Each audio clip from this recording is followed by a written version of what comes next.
आपले पितृतुल्य व्यक्तिमत्व आदरणीय दिलीपरावजी देशमुख साहेब सभेला मार्गदर्शन करतील. धन्यवाद.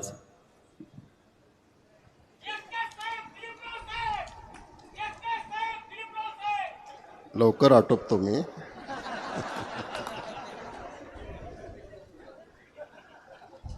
महाविकास आघाडीचे लातूर लोकसभा मतदारसंघाचे उमेदवार यांच्या निवडणुकीच्या प्रचाराच्या निमित्तानं एक भव्य अशी सभा या ठिकाणी बोलवण्यात आलेली आहे. या सभेमध्ये मार्गदर्शन केलेले उपस्थित असलेले खास पुण्यावरून आलेले काँग्रेसचे ज्येष्ठ नेते आदरणीय उल्हासदादा पवार, आदरणीय वहिनीसाहेब, आपल्या लातूरचे लाडके आमदार अमित भैया, लातूर ग्रामीणचे आमदार धीरज भैया, भारतामध्ये होत असलेल्या इंडिया आघाडीच्या अंतर्गत महाराष्ट्राची जी महाविकास आघाडी आहे त्यातली लातूरची जागा ही काँग्रेस पक्षाला सुटलेलं हे आपल्याला माहिती आहे. आणि म्हणून यावेळी काँग्रेस पक्षाने लातूरला डॉक्टर शिवाजीराव काळगे यांना उमेदवारी दिलेली आहे. ते सन्माननीय काळगेजी निवडणुकीच्या काळामध्ये अनेक सभा कमी वेळामध्ये करायच्या असतात आणि म्हणून घाईघाईनं का होईना आपल्यामध्ये मार्गदर्शन करण्यासाठी आपले माजी पालकमंत्री थोरात साहेब आपल्यासमोर येऊन आपलं भाषण करून गेले. आपले खासदार चंद्रकांत हंडोरेजी आपल्यासमोर आपले विचार मांडून नांदेडच्या सभेसाठी गेले. उद्धव ठाकरे शिवसेनेच्या नेत्या आणि आपल्या मुरुडच्या रहिवाशी असलेल्या अंधारेताई याही या ठिकाणी उपस्थित राहून त्यांनी मार्गदर्शन करून पुढील सभेसाठी त्या ठिकाणी गेलेले आहेत. सचिन साठे हे सुद्धा पुढील सभेसाठी गेलेले आहेत. व्यासपीठावरती असलेले माजी आमदार विनायकरावजी पाटील साहेब, बसवराज पाटील नागरकरजी, शरद पवार, शरदचंद्रजी पवार राष्ट्रवादी काँग्रेसचे जिल्ह्याचे अध्यक्ष संजयजी सेटे, आशाताई भिसे, आपल्या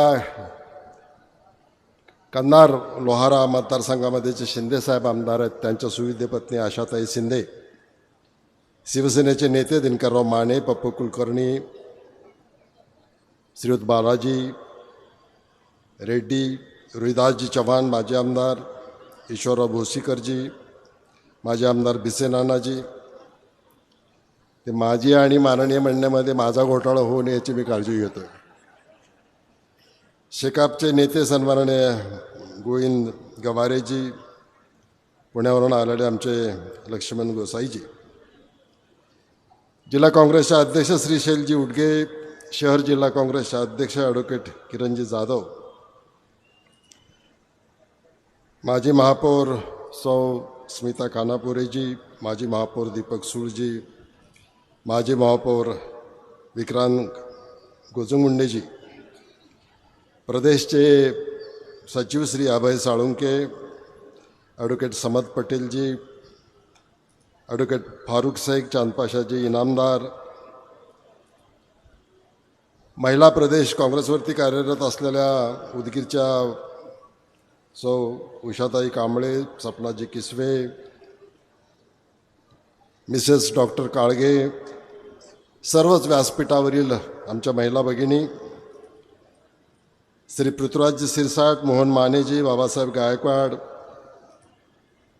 ओबीसी सेलच्या अध्यक्ष प्राध्यापक एकनाथ पाटीलजी, प्रदीप राठोड रेणापूर, सुरेश चव्हाण, मागासवर्गीय सेलचे श्री प्रवीण कांबळे, आबासाहेब पाटील, सर्जेराव मोरे, प्रमोद जाधव, अनुप शेळके, संतोष देशमुख, मोठ्या संख्येने या ठिकाणी कार्यकर्ते उपस्थित आहेत आणि ज्यांच्या या सगळ्या प्रयत्नामधून आजची सभा यशस्वी होत आहे. सभेला सुरुवात झाली तेव्हा आतापर्यंत लोकसभेच्या बऱ्याच निवडणुका झाल्या. आदरणीय पाटील साहेबांच्या 6-7 निवडणुका झाल्या. आवळे साहेबांची निवडणूक झाली, मध्ये 2 निवडणुका आणखीन झाल्या. एवढी मोठी सभा माझ्या तरी पाहण्यामध्ये यापूर्वी फॉर्म भरण्याची सभा, एवढी मोठी सभा मी तरी पाहिलेली नाही किंवा अनुभवलेली नाही आहे. आणि म्हणून अमित भैया, धीरज भैया आणि त्यांच्या सर्व तरुण सहकार्याच्या व्यासपीठावरचे काहींची नावं घेता आली, काहींची नावं राहिलीत.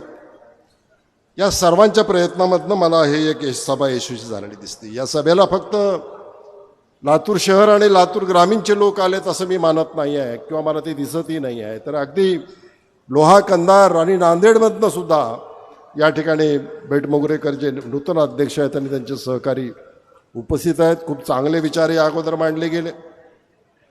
अहमदपूरमधनं आलेले चाकूर आहे, जळकोट आहे, उदगीर आहे, शिरूर, आनंदपाळ, देवणी, निलंगा, रेणापूर या सगळ्या भागातनं या ठिकाणी मला मोठ्या संख्येने कार्यकर्ते आणि मतदार या ठिकाणी मला उपस्थित दिसतात. आणि म्हणून मी पहिल्यांदा आपल्या सर्वांचं अभिनंदन करतो. निवडणूक जो काही माझा थोडासा अनुभव आहे त्याच्यामध्ये 2-3 टप्प्यामध्ये लढवली जाते. एक पहिला टप्पा हा फॉर्म भरण्याच्या पूर्वीचा असतो की ज्याच्यामध्ये उमेदवार कोण होणार, कुणाला उमेदवारी मिळणार याची चर्चा होत होत मग उमेदवारी पक्की होते. आणि मग उमेदवारी मिळाल्याच्या नंतर फॉर्म भरण्याच्या पूर्वी आपण प्रचाराला सुरुवात करतो, बैठका घेतो. बऱ्याचदा पहिला आठवडा तर ज्यांना उमेदवारी मिळाली नाही त्याची नाराजी काढण्यातच जातो. आपल्याला पुढे बघू, पुढच्या निवडणुकीत तुमचा विचार करू, गडबड झाली वगैरे वगैरे. पण काळगे साहेबाचं नाव जाहीर झाल्याच्या नंतर कुणाची नाराजी काढण्याची वेळच आलेली नाही आहे.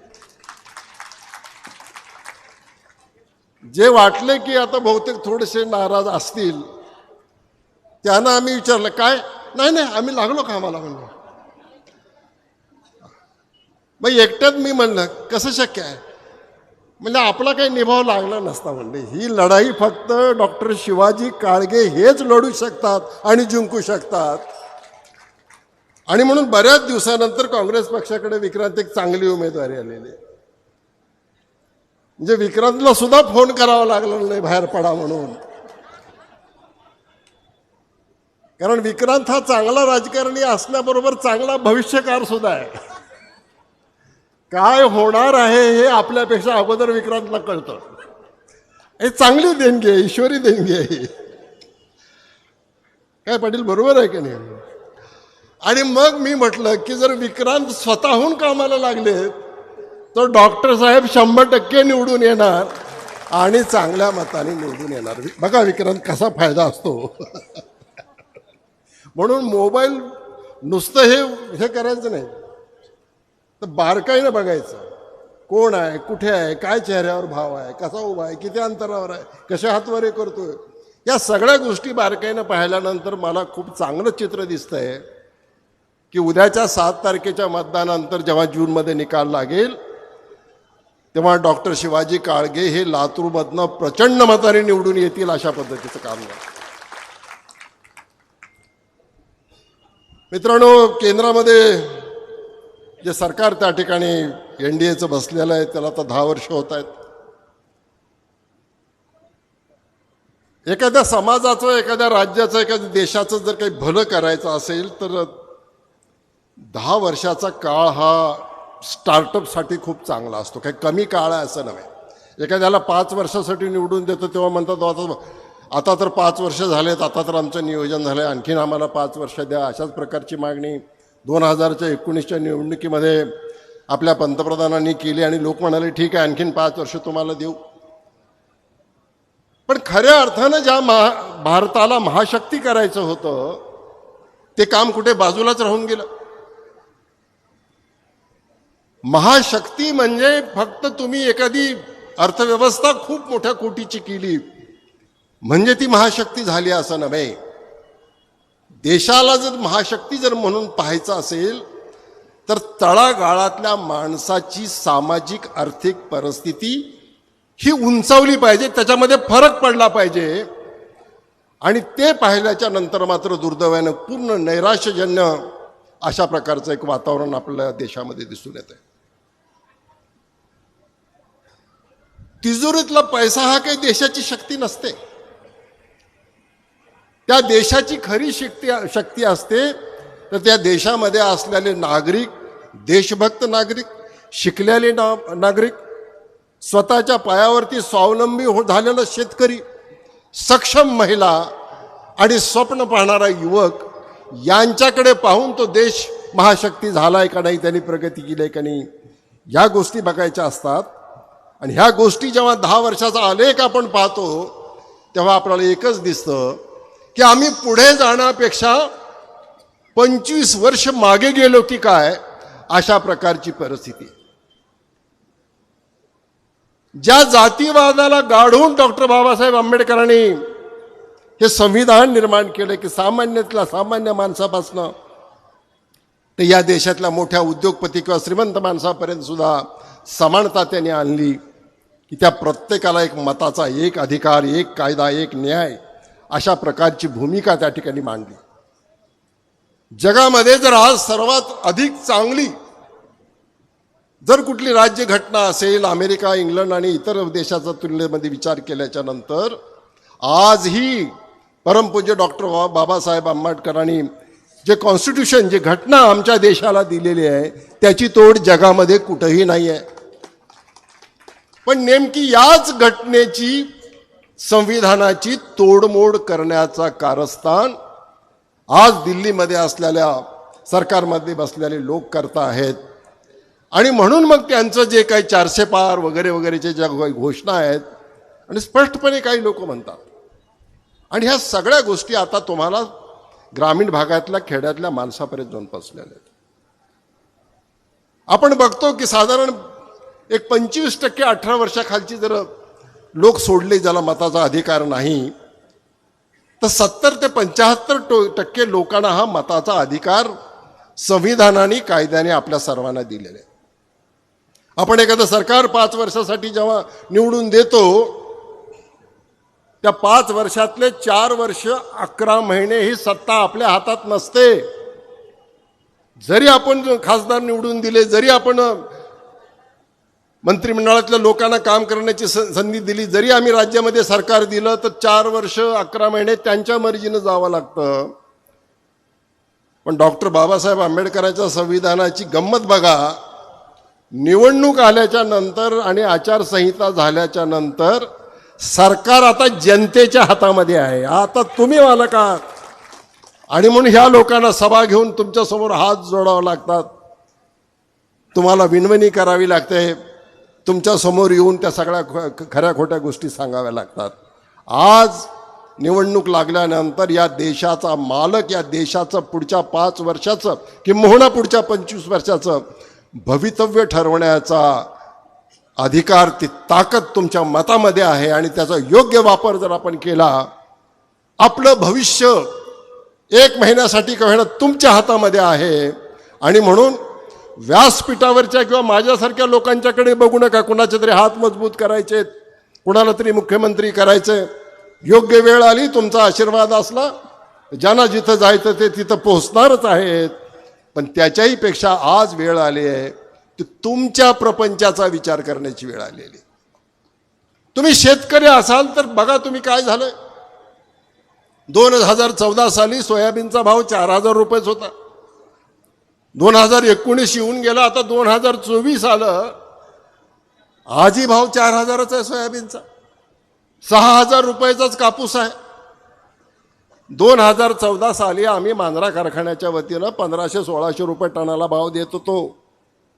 आज 2024ला 2700-2800 रुपये प्रति टनाला भाव देतो. म्हणजे 1400वरनं आम्ही 2800ला गेलो. एक लहानसं साधं एक युनिट आम्ही चालवून. मग त्या मानाने तुम्ही 4000चं सोयाबीन 7 ते 8000 रुपयेपर्यंत घेऊन जायला पाहिजे होतं. पण दुर्दैवाने ते तसं झालेलं नाही आहे. या देशामध्ये जो कुठला तरी सिधा वाटला जातो म्हणे, अन्नाचा सिधा वगैरे, त्याच्यामध्ये जर बाहेरनं आणलेलं पाम तेल जर दिलं जात असेल तर तुमच्या सोयाबीनचा दर कसा वाढेल ह्याचा विचार केला पाहिजे आपण.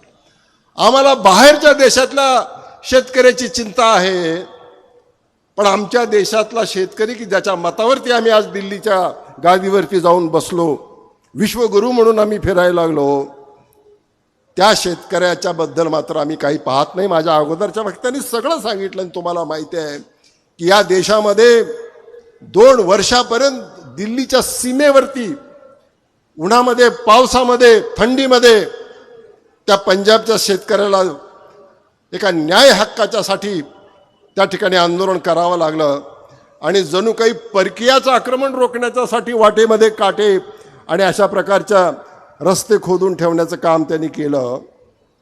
त्याबद्दल आज तुमच्या हातात आहे. त्या पंजाबच्या शेतकऱ्याचं झालं, महाराष्ट्राच्या शेतकऱ्याला काय करायचं ही जर भूमिका आमची शेतकऱ्याची असेल तर हे 400 काय त्याच्यापेक्षा 800 वर सुद्धा उद्या जातील. त्यांना आजच रोखण्याची वेळ आलेली आहे आणि हे तुमच्या हातामध्ये आहे. तुम्ही समजून घ्या. तुम्ही स्वतःचा अधिकार विसरू नका. आणि म्हणून आज तुम्हाला कामाला लागायचंय. 1 महिनाच तुम्हाला काम करायचं. लातूरमध्ये तर 2-3 आठवडेच तुम्हाला काम करायचंय. महाराष्ट्रातल्या इतर टप्प्यामध्ये तिथं काम करायचंय.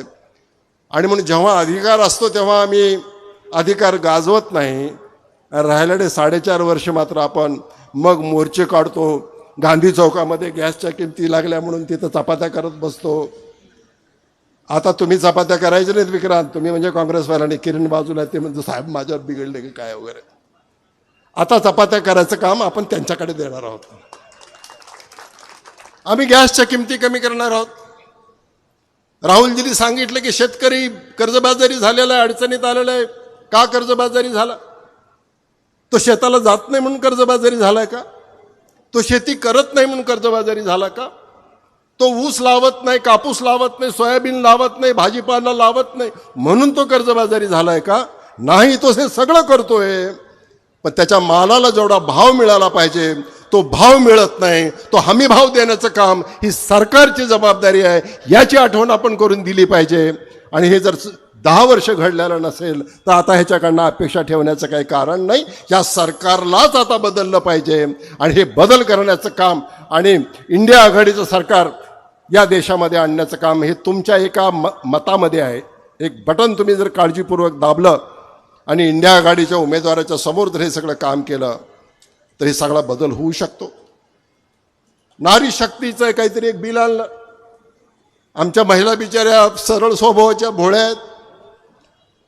काही महिलांनी त्यांनी प्रभावित होऊन आपला पक्ष सोडला. पण हे बिल 2030ला येणार आहे हे काही त्यांना माहिती नाही. 2047 पर्यंत आम्ही राहणार आहोत असं म्हणतायत आणि 2047ची आश्वासनं जर ह्या सभागृहामध्ये मंजूर होणार असेल, तुमची मुदतच संपायला आलेली होती, तर आता आणखीन या देशातल्या लोकांना ते कसं बनवणार आहे? त्यांना आपण आता किती दिवस या गोष्टीला फसणार आहोत हे आपण समजून घेतलं पाहिजे. साधी एक गोष्ट आहे. खरं म्हणजे कुणी कुणाला फसवू नये. मित्रांनी किंवा अन्य कुणी संबंधाला, व्यापाराला किंवा उद्योगाला फसवू नये. पण एखाद्याने जर तुम्हाला पहिल्यांदा फसवलं तर ती फसवणाऱ्याची चूक असते. कारण तुम्ही सरळ मनाने त्याच्यावरती विश्वास ठेवला की तो 15 लाख तुमच्या खात्यावरती जमा करेल वगैरे वगैरे. पण त्या व्यक्तीने पुन्हा दुसऱ्यांदा फसवलं तुम्हाला आणि तुम्ही फसलात तर त्या फसवणाऱ्या पक्षाची किंवा व्यक्तीची चूक थोडीशी कमी आहे, तुमची जास्त आहे. कारण दुसऱ्यांदा तुम्ही त्याच्यावरती अंधभक्त होऊन विश्वास ठेवला. पण तेच लोक जर वेश बदलून आता पुन्हा तुमच्या गल्लीमध्ये येणार असतील आणि पुन्हा तुम्हाला खोटी आश्वासनं देणार असतील आणि 2दा फसूनही जर 3ऱ्यांदा तुम्ही फसणार असाल तर माझ्यासारखा माणूस त्यांनाच दोष देणार नाही, तो तुम्हाला दोष देईल. संधी आली होती बदल करण्याची आणि हे आता डोळे उघडा हे सांगण्यासाठी डॉक्टर काळगे हे डोळ्याचे डॉक्टर त्या ठिकाणी आलेले आहेत. आणि म्हणून तुम्हाला आता नजरेची गरज नाही, अंतर्दृष्टीची गरज आहे. चांगल्या वाईटातला फरक समजून घेण्याची गरज आहे. आणि म्हणून असा डॉक्टर काँग्रेस पक्षाने तुम्हाला उमेदवार दिलेला आहे. मला एका गोष्टीचा वाईटात नाही चांगलं काय घडतं हे बघा तुम्ही. ते काही खोके वगैरे दिले गेले त्याच्यामुळे काही गुहातीला लोक निघून गेले आणि अशा प्रकारचं. गेल्या 10 वर्षामध्ये काँग्रेस पक्ष आणि मित्र पक्षाची 16 सरकारं पाडलीत.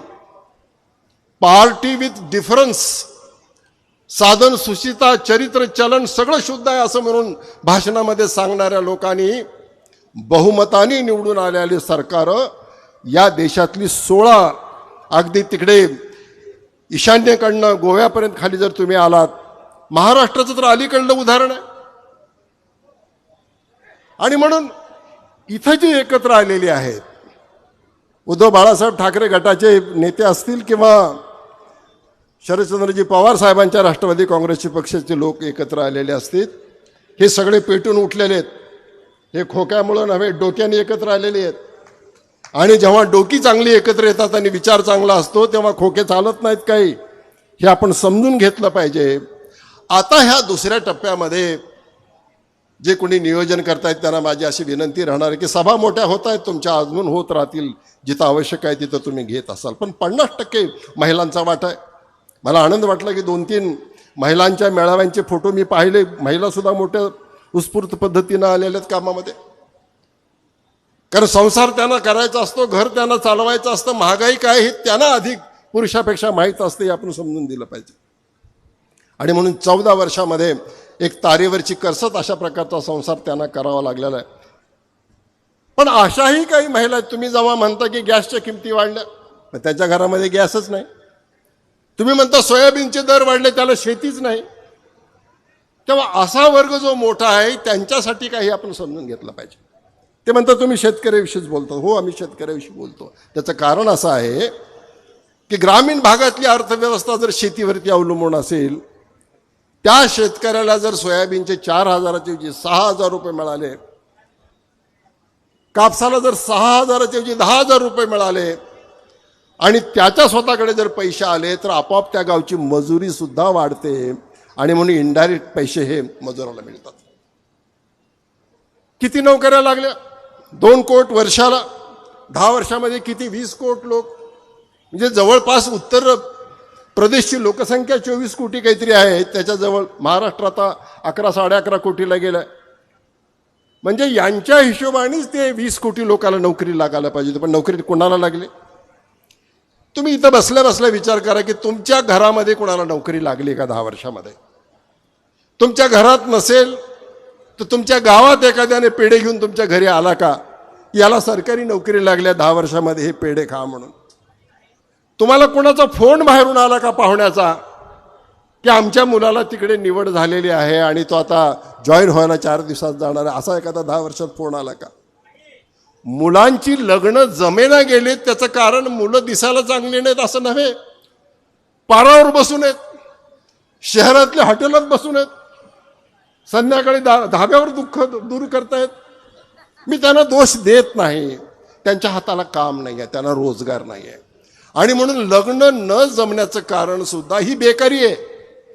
यांना जर नोकऱ्या वेळेवरती लागल्या तर ह्यांची लग्न व्हायला वेळ लागत नाही, हे आपण तुम्ही समजून घ्या. व्यवहार आहे साधा, याला काय फार मोठं उदाहरण द्यायची गरज नाही. आणि म्हणून या अशा सगळ्या बदललेल्या सामाजिक परिस्थितीमध्ये मग ते तरी काय करणार? फ्रस्ट्रेशन आहे, शिक्षण संपलंय, उद्योग नाही, नोकरी नाही. जो उद्योग सरकारने सुरू केला ते एक विकायला सुरू केले. आणि म्हणून भारत देशामध्ये 2च लोकांची, उद्योगपतींची बेकारी गेलेली आहे. बाकी सगळे आपण बेकार झालेले आहोत, कुठल्याही कामाचे राहिलेले नाहीत. आणि म्हणून हे सगळं त्यांच्या नावाने ओरडण्यापेक्षा आपल्याला हे बदल करता येण्यासारखं. आणि म्हणून या दुसऱ्या टप्प्यामध्ये तुम्ही सर्वांनी गावामध्ये बारीक सारीक सोसायटी, ग्रामपंचायतीचे काही मतभेद असतील तर ते बाजूला ठेवले पाहिजे, ते मिटवले पाहिजेत. एकत्र बसलं पाहिजे, गावचा विचार केला पाहिजे, पुढच्या पिढीचा विचार केला पाहिजे, शेतीचा विचार केला पाहिजे, उद्योगाचा विचार केला पाहिजे आणि प्रत्येकाने कामाला लागलं पाहिजे. मला काहीतरी कोणीतरी सांगत होतं किरण की मी जेव्हा प्रचार करत होतो आवळे साहेबाचा तेव्हा 1800 बूथ होते, आता का त्या 2200च्या वरती बूथ झालेत. या 2200 बूथवरती सोपं काम करायचं तुम्हाला. साधारण 800 ते 1000 मताचा बूथ असतो. काळगे साहेबांना फक्त 100 मताची लीड द्या. लीड 100 मतं नव्हे, 100 मताची एका बूथवरती लीड द्यायचं जर तुम्ही ठरवलं तर 2,20,000चे लीड नाहीत. हे आता इथं बसल्या बसल्या निवडून आलेले आहेत. हे सुद्धा एक गणित आहे. भाजपवाले गणित जास्त करतात, काम कमी करतात. तुम्ही काम जास्त करता पण गणितात मार्क जर तुम्हाला आम्हाला कमी असतात, हे आपण समजून घेतलं पाहिजे. आणि म्हणून आता ही लढाई ही विचाराची आहे, डोक्यानं लढायची आहे. या पद्धतीनं दुसऱ्या टप्प्यात काम करायचं आहे. आणि तिसऱ्या टप्प्यामध्ये तर गावच सोडायचं नाही, आपली गल्ली, आपला वार्ड सोडायचा नाही. जरा इकडे जाऊन येतो, तिकडं भाषण करतो, नाही, आहे त्या ठिकाणी मजबूतीनं उभं राहा आणि त्या पद्धतीचं काम करा. मागच्या 2.5 वर्षामध्ये महाराष्ट्रामध्ये जे काही दुर्दैवानं झालं ते कुणालाही पटलेलं नाहीये. आणि एक जबाबदार व्यक्ती, जबाबदार मंत्री म्हणतायत की उद्धव ठाकरेजीची सेना ही नकली आहे, पवार साहेबाची नकली आहे. ह्याच्यापेक्षा आणखीन मोठी चेष्टा काय असू शकते. आणि म्हणून याला उत्तर जर द्यायचं असेल तर नुसता राग येऊन चालणार नाही, तर आम्हाला मेहनत करावी लागेल, आम्हाला लोकांच्यापर्यंत जावं लागेल, त्यांच्या न्याय हक्काच्या बदल आम्हाला हे प्रयत्न करावे लागतील. उमेदवारी कुणाला मिळाली, पृथ्वीराजाचा विचार कांबळेजी, मोहन माने ज्याचा विचार करून चालणार नाही. संविधान वाचलं पाहिजे तर आपण जिवंत राहू, ह्या गोष्टीचा विचार केला पाहिजे. आमचे अधिकार राहिले तर आम्ही भांडू, आमचे अधिकारच निघून गेले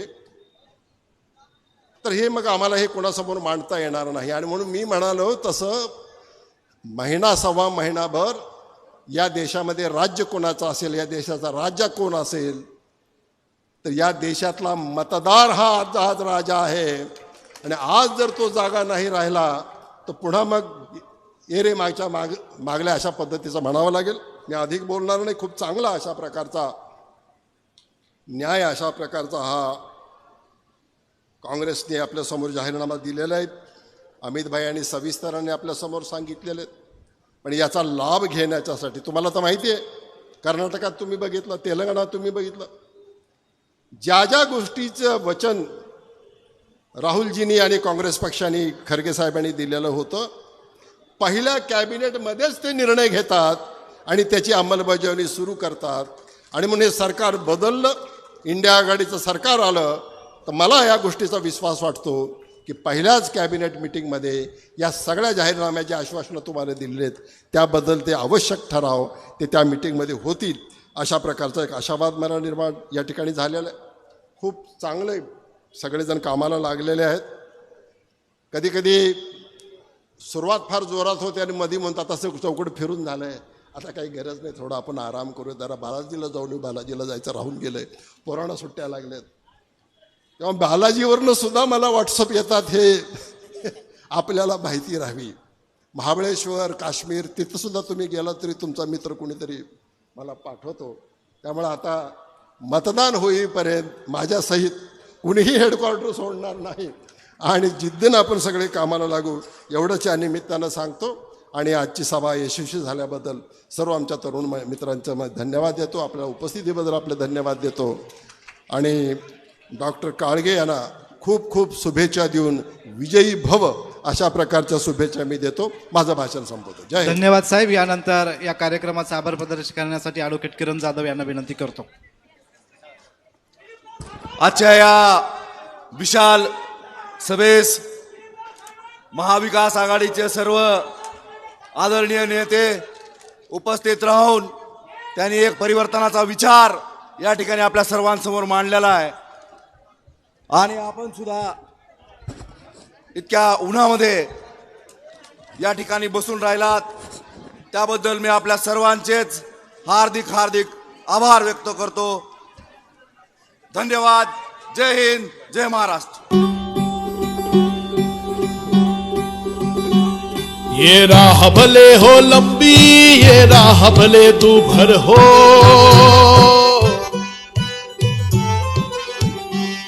इस राह पे चलते चलते हमको गाते जाना है. जो भारत को मां माने वो साथ हमारे आए, आके चेहरे पे मुस्कान जगाने आए.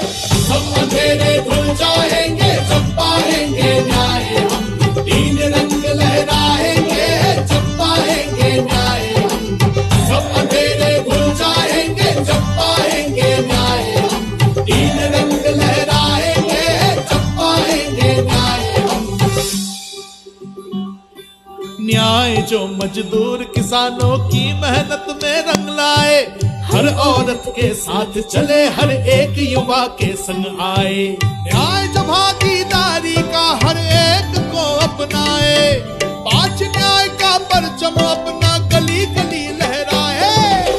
हम जुड़े और जुड़ जाएंगे जब पाएंगे न्याय, हम 3 रंग लहराएंगे जब पाएंगे न्याय. हम जुड़े और जुड़ जाएंगे जब पाएंगे न्याय, हम 3 रंग लहराएंगे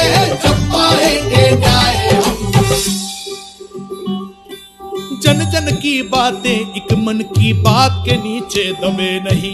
भारत माँ के बच्चे दानव दल के आगे झुके नहीं। संघर्षों की परिभाषाएं भविष्य को बदलाए, न्याय के पथ पर चलने वाले न्याय से पहले रुके नहीं। सब एक साथ मुस्काएंगे जब पाएंगे न्याय, तीन रंग लहराएंगे जब पाएंगे न्याय। हम सब एक साथ मुस्काएंगे जब पाएंगे न्याय, तीन रंग लहराएंगे जब पाएंगे न्याय। हम सबसे पहले बचाएंगे जब पाएंगे न्याय, तीन रंग लहराएंगे जब पाएंगे न्याय। सबसे पहले बचाएंगे जब पाएंगे न्याय, तीन रंग लहराएंगे जब पाएंगे न्याय।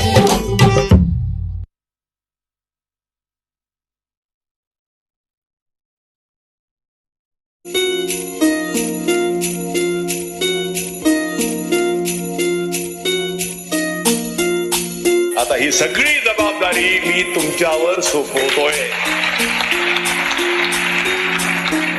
आणि म्हणून त्याच जिद्दीनं त्याच तयारीनं आपण सर्वांनी कामाला लागावं एवढं सांगतो।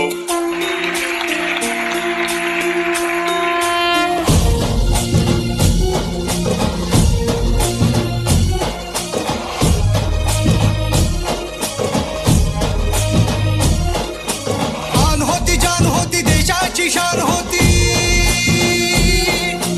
गगनाला भेदणारी विजेची तान होती, वादळात तेवणारी दिव्याची वात होती, लातूरच्या मातीतली मायेची साथ होती।